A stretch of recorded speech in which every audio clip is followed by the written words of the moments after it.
ମୁଁ କି ପ୍ରକାର ଅର୍ଥ ଜାଣିଛି ବୁଝେଇ ପାରିବି। ପ୍ରଥମେ କୋଉଟା କହିବି ଆପଣଙ୍କ ଆଡୁ ମହାଭାରତ। ମହାଭାରତରେ ଆପଣ ମାନଙ୍କୁ ବୁଝେଇବି।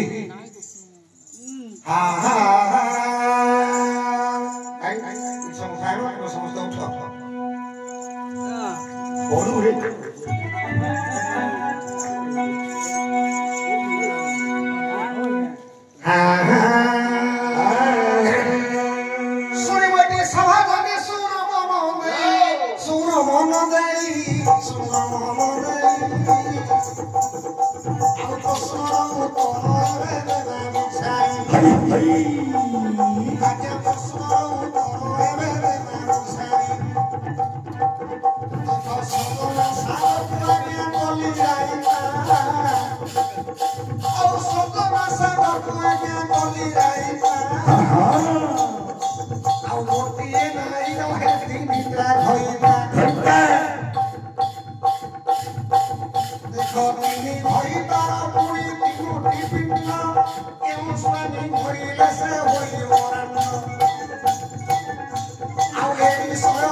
दर्शक बंधु विषय वस्तु को लक्ष्य करंतु।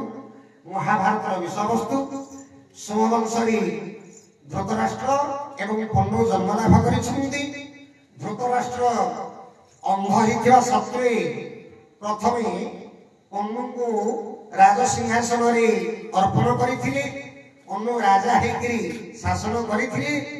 से शासन करिथिबा समय रे पंडु राजा मृगया अर्थात वनस्थ को जाइछन्ते।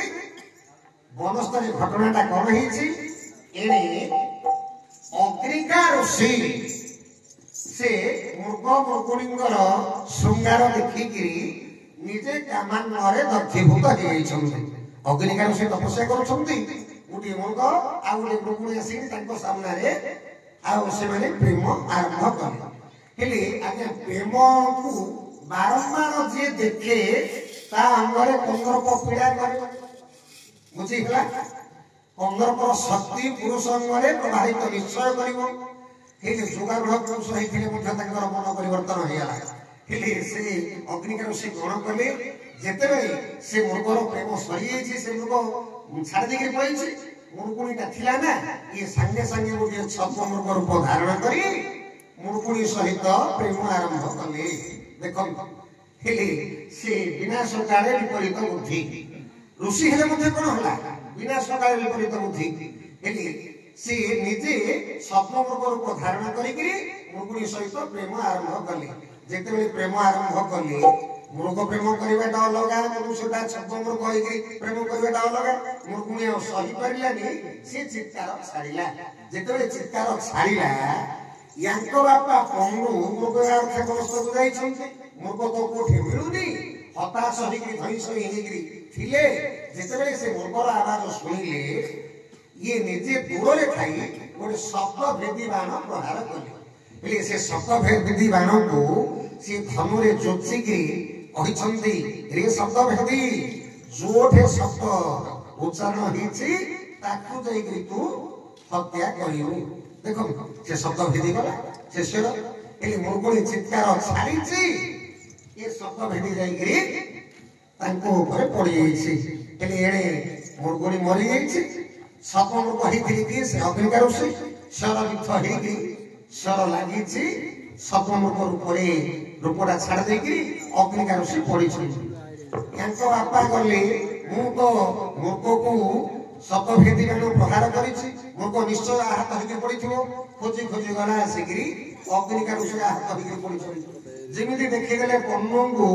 कहले हे पन्नू केड़े कथा कल मु श्रृंगार करी मत तुम शेर युद्ध कर तो मरबी किंतु मोर अभिशाप तमें आज ठारू श्रृंगार छाड़ीदेव जदि तुम तुम स्त्री सहित मध्यविलास कर श्रृंगार कर मोर अभिशाप तमें मूर्धना फाटिक मर आज्ञा अग्निकार पन्नू को अभिशाप देदेले पन्नुराना मनरे एक कथा भाभी भाभी क्या कही पारना गईवर विडंबना प्रथम से कुंती को विवाह किंतु विवाह करवाटा सत अंग स्पर्श करूना कि से प्रेम जानू ना किसी दिन गला संतान संतति हेलानी बोलिकी आउ मातृ को आनिक विवाह करदे पन्नू सहित देखो मूल को तो नहीं संतान कौन हम